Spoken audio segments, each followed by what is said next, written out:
Hi hello বন্ধুরা, কেমন আছো তোমরা? আমি আজকে আবার একটা ভিডিও নিয়ে চলে আসলাম, তোমাদের সঙ্গে একটু শেয়ার করবো তাই। সো বন্ধুরা, এই যে একটা গ্রামে আছি, আর এই যে এই গাছগুলো তোমরা কি যদি চিনতে পারো অবশ্যই একটু জানাবে। এই গাছটাকে কি গাছ বলা হয়? পাহাড়ে প্রচুর হয়। এই যে তলে, গাছের নিচে একদম মাটির তলে যেরকম আলু হয় এরকমই একটা সবজি হয় এই গাছে। তো সেই সবজিটা খুব সুন্দর টেস্ট হয় আলুর মতো। এই যে দেখো, আমি এখানে আসছি, তোমাদের সঙ্গে শেয়ার করছি, ভিডিওটা দেখতে থাকো, আশা করছি ভালো লাগবে। ভালো লাগলে একটু লাইক কমেন্ট শেয়ার করে দেবে। এই যে পাশে যে জায়গাটা দেখছো এটা সিকিম, এই জায়গাটা। আর এখানে আবার সাইডে আবার আছে আদা গাছ। এই যে আদা গাছটা চিনো, দেখো তলে প্রচুর আদা হয় এই গাছের নিচে। এটা আদা গাছ। আর এখানে প্রচুর বাড়ি ঘর, একটু বসতি কম আছে। এই যে বাড়ি আছে অনেক উপরে একটা।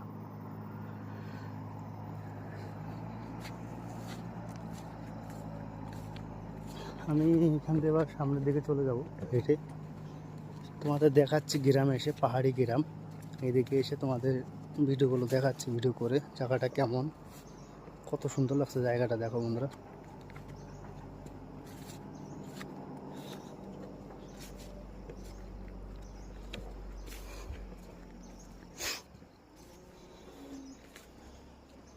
এখানে প্রচুর ঠান্ডা,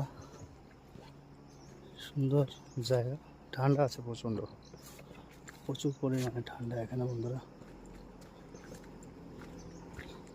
এই জায়গা সব চাষবাস হয়, আমাদের যেমন গ্রামে যেমন এরকম সব মানে সমান জায়গা, আর এখানে আবার পাহাড়ি লাগায় যে রাস্তা উঁচু নিচে, এখানে অবস্থা খারাপ জায়গাটা। আর এই আদা গাছে আদা হয়ে তো মরে গেছে আদা গাছ, এখন তোলার সময় হয়েছে। অনেকদিন পরে একটা আম গাছ দেখলাম পাহাড়ে, আম গাছ তো হয় না, এই যে দেখলাম আম গাছ।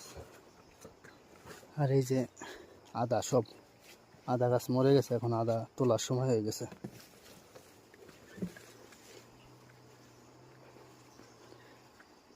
বন্ধুরা, ভালো থেকো, সুস্থ থেকো, আবার নতুন কোনো ভিডিওতে এবার দেখা হবে। আর আমার চ্যানেলটা একটু লাইক কমেন্ট সাবস্ক্রাইব করে দিও। এই যে আদা তুলিছে এখান থেকে কে জানো। তা আজকে ভিডিওটা এই অবধি, যে যেখান থেকে দেখছো,